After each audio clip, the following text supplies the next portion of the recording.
बहुत समय पहले की बात है, जब एक बड़े से घर में मोती नाम का एक छोटा सा चूहा रहता था।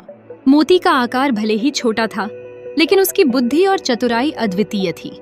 हर रात जब घर का कोई भी सदस्य सो जाता, मोती चुपके से रसोई में जाता और अपने लिए खाने की तलाश करता। वह जानता था कि किस समय रसोई में क्या पक रहा है। कभी कभी वह रोटी का टुकड़ा या कभी पनीर का एक टुकड़ा चुरा लेता। उसके लिए यह खेल बहुत मजेदार था। एक दिन मोती की खुशियों में हलचल आ गई, जब घर में एक नया बिल्ली का बच्चा शेरू आने लगा।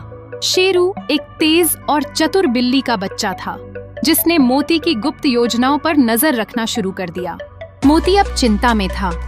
हर समय उसे यह महसूस होता कि कहीं शेरू उसे पकड़ न ले। लेकिन मोती चतुर था। वह डर कर नहीं बैठा, बल्कि उसने एक महान योजना बनाई।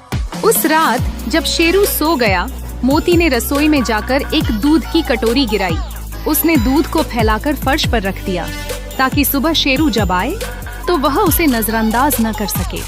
सुबह जैसे ही शेरू वहां आया, उसने दूध को देखा और उसे पीने के प्रयास में फिसलकर वह जोर से गिर गया। शेरू को चोट तो नहीं आई, लेकिन वो इतनी जोर से गिरा कि डर गया। उस दिन के बाद शेरू ने मोती को परेशान करना बंद कर दिया। मोती को अपनी बुद्धि की जीत पर गर्व हुआ।